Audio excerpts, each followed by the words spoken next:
Aujourd'hui, on est avec le comédien Johan Borg. Donc, salut Johan. Donc, première question, en fait, c'est comment es-tu devenu comédien? Alors, c'est assez simple. Moi, j'ai toujours baigné dans ce milieu parce que mon père est comédien depuis l'âge de 10 ans. Et notamment, surtout dans le doublage. J'ai fait surtout du doublage. Et donc, petit, je traînais sur les plateaux avec lui. Tous ses amis, ils sont tous comédiens aussi. Donc, je voyais ça. Moi, je les voyais faire, vraiment faire les cons en soi devant un micro. Mais je voyais pas ça comme un travail. Donc, vraiment, j'adorais. En plus, j'en faisais un petit peu. On me disait, tiens, dis bonjour. On me tapait sur l'épaule. Bonjour, pour que ce soit au bon moment. Et adolescent, par contre, j'ai préféré m'éloigner un petit peu parce que je me suis rendu compte que c'était un métier. Après, la pudeur qui vient, genre le stress, tout ça, qui n'existait pas quand t'es un enfant, quoi. Et donc voilà, en fait, ce milieu, j'ai toujours baigné dedans et c'est pour ça, ça m'a toujours plu, quoi. Donc, comment du coup tu en es revenu en fait justement à prêter ta voix justement sur un plateau quoi?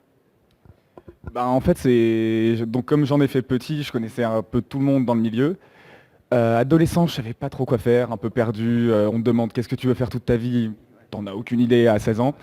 Mais j'ai continué le théâtre, j'ai jamais abandonné le théâtre, tout ça, ça me plaisait toujours, mais je flippais. En fait, vraiment, je flippais du doublage. Je sais pas pourquoi le doublage me faisait flipper, parce que face à l'écran, tu te mets à la barre et tu as tous les comédiens derrière. Parfois, c'est des débutants comme toi, mais parfois, c'est des gens qui ont 50 ans de métier ou la voix ou des voix très connues, ou donc forcément, ça intimide. Tu dis, oula. Et donc quand t'as le rouge qui s'allume et que tu dois faire une scène où tu dois crier et tout, et que t'as 15 personnes derrière toi, tu sais qu'ils te regardent tous comme ça, et tu fais... Et c'est pas comme au théâtre où t'es face au public, où tu vois un peu la réaction des gens, du public, t'arrives à l'amener, tu vois si c'est un bon public ou pas. Là, au doublage, personne ne parle, et les gens ne commentent pas non plus, donc du coup c'est assez stressant.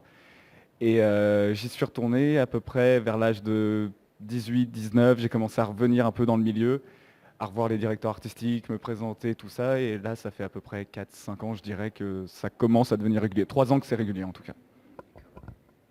D'accord, super.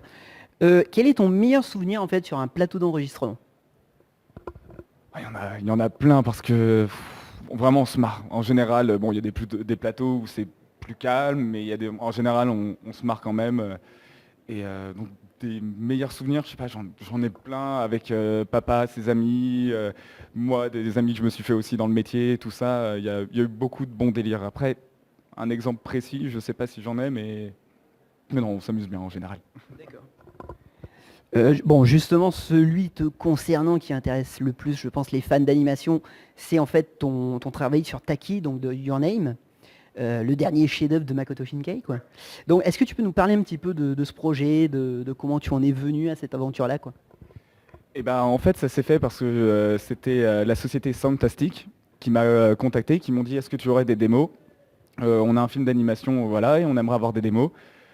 Et il n'y a pas eu d'essai au final. Je leur ai envoyé des démos, ils m'ont dit bah c'est super, t'es pris. Donc j'ai fait bon bah génial et j'ai découvert du coup Your Name qui était déjà sorti au Japon. Donc ça c'est très rare, j'ai pu voir le film avant de le doubler. Donc ça m'a beaucoup aidé parce que je pense que le directeur artistique se serait tiré les cheveux sur certaines scènes ou m'expliquer le pourquoi du comment. J'aurais fait mais je comprends rien. Et pour jouer une situation c'est quand même mieux de la comprendre, sinon c'est un peu difficile.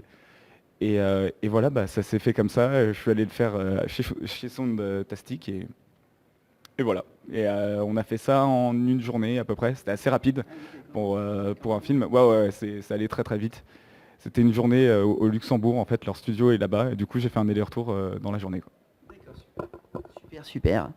Euh, Est-ce que tu as du coup enregistré ta voix seule ou est-ce que vous étiez quand même en équipe pour enregistrer Your Name?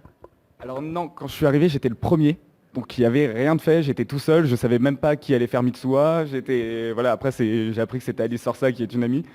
Mais on n'a rien fait ensemble. En fait, le moment où Alice Orsa, en fait, c'est devenu une amie via Your Name, parce qu'on s'est rencontrés quand il y avait des retakes. Et en fait, un retake, c'est quand, par exemple, il y a une phrase ou un changement de mot ou quelque chose.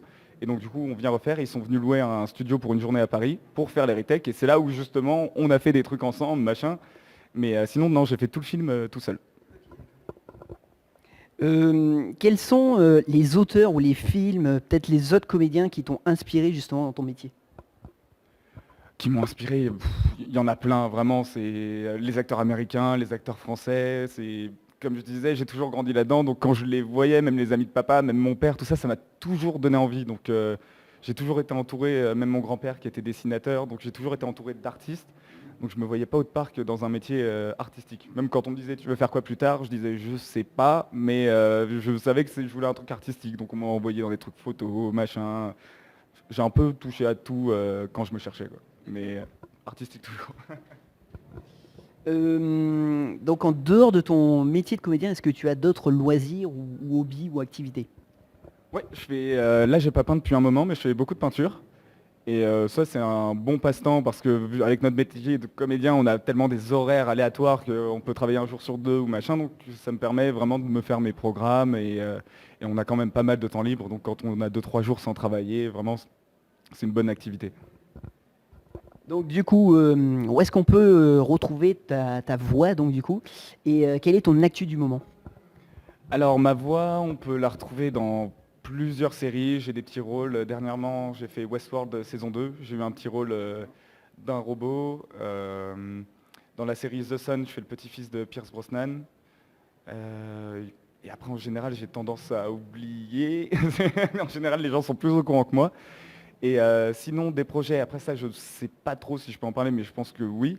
Normalement, je devrais faire l'épopée temporelle saison 2 avec Cyprien bientôt là. Donc je sais rien, j'ai aucune info. Est-ce que j'ai un rôle ou un petit rôle? Je sais pas du tout, mais voilà, ils m'ont contacté, je leur ai envoyé des démos et ils m'ont dit bah rendez-vous dans 2 semaines et je découvrirai tout sur place. D'accord, super.